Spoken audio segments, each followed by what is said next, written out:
Brought to you by V-Guard, co-powered by Sensodyne and Vimal. పలుకులలో Kesari. Associate sponsor UltraTech cement. అమరావతిని రాజనగరంగా తీర్చిదిద్దాలన్న లక్ష్యం నెరవేరాలంటే ఇంకా ఎంత దూరం నడవాలో తెలియదు, కానీ తొలి అడుగైతే పడాలిగా. ఆ దిశగానే ముందుకెళ్తోంది ఏపీలో కూటమి ప్రభుత్వం. ఇవాళ సీఎం హోదాలో అమరావతిలో పర్యటించి రాజధానిపై లోతుగా రివ్యూ చేయనున్నారు చంద్రబాబు నాయుడు. టీడీపీ శ్రేణులకు, అమరావతి స్థానికులకే కాదు, చంద్రబాబుకి కూడా ఇదొక మోస్ట్ ఎమోషనల్ టైం.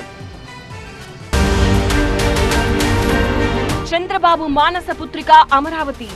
అర్ధాంతరంగా ఆగిన రాజధాని స్వప్నం. శిథిల అమరావతికి మళ్లీ క్యాపిటల్ టచ్. సీఎం హోదాలో బాబు అమరావతి రివ్యూ. ఏం తేలుస్తారు, ఇలా ముందుకెళ్తారు? ప్రభుత్వం మారిన మరుసటి రోజే అమరావతి సీడ్ యాక్సిస్ రోడ్డును శుభ్రం చేసి ప్రొక్లైన్లతో చెదలు పొదలు తొలగించి రెండు వైపులా వీధి లైట్లు వెలిగించి దేదీప్యమానం చేసి అమరావతి వాసుల రాజధాని కలకు మళ్లీ జీవం పోశారు చంద్రబాబు. తర్వాత సీఎం చంద్రబాబుకు డిప్యూటీ సీఎం పవన్ కళ్యాణ్ కు పూల బాటలు వేసి గజమాలతో ఘన స్వాగతం పలికింది అమరావతికి భూములిచ్చిన రైతాంగం. మరి ఏపీ కొత్త రాజధానిగా అమరావతి అంకురం తొడిగినట్టేనా?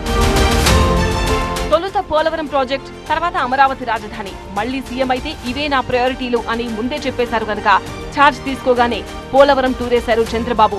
ప్రాజెక్టు ఎప్పట్లోగా ఏ విధంగా పూర్తి చేయాలో ఒక అవగాహనకు వచ్చారు. కట్ చేస్తే తన మానస పుత్రికల్లో మరోటైన అమరావతి మీద ఫోకస్ పెట్టారు చంద్రబాబు. గురువారం రాజధాని ప్రాంతం అమరావతికి స్పెషల్ గా విజిట్ వేస్తున్నారు చంద్రబాబు. ఉండవల్లిలో కూల్చేసిన ప్రజావేదికతో మొదలుపెట్టి రోజంతా అమరావతిలోనే స్పెండ్ చేస్తారు. 2015 అక్టోబర్ 22న ప్రధాని మోదీ చేతుల మీదుగా ఉద్దండరాయునిపాలెంలో జరిగిన శంకుస్థాపన స్థలాన్ని సందర్శిస్తారు. సీడాక్సిస్ రోడ్ను, మంత్రులు, న్యాయమూర్తుల హౌసింగ్ కాంప్లెక్స్ ను, మిగతా ఐకానిక్ నిర్మాణాలను పరిశీలిస్తారు.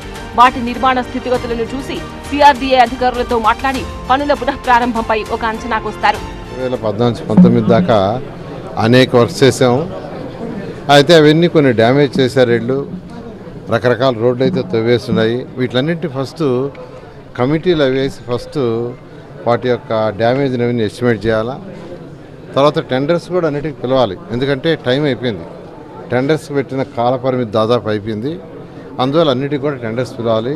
టెండర్స్ పిలవాలంటే మళ్ళీ రీఎస్టిమేషన్ చేయాలి. వీటన్నిటికీ కూడా సుమారుగా ఒక 3 months పడుతుంది సుమారుగా.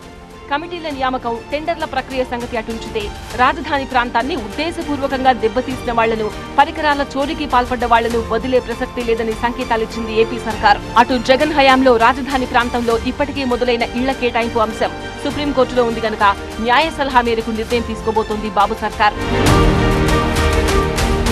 గతంలో ప్రతిపక్ష నేతగా రాజధాని ప్రాంతానికి వెళ్లిన చంద్రబాబును అప్పటి జగన్ ప్రభుత్వం పరిశీలనకు అనుమతించలేదు. ఇప్పుడు ముఖ్యమంత్రి హోదాలో రాజధాని నిర్మాత అనే ట్యాగ్ లైన్ తో రెట్టించిన ఉత్సాహంతో అమరావతి టూర్ అయ్యడం ఆసక్తికర పరిణామం. ఒక ఉద్వేగభరిత సందర్భం. Brought to you by V-Guard, co-powered by Sensodyne and Vimal. పలుకులలో Kesari. Associate sponsor UltraTech cement.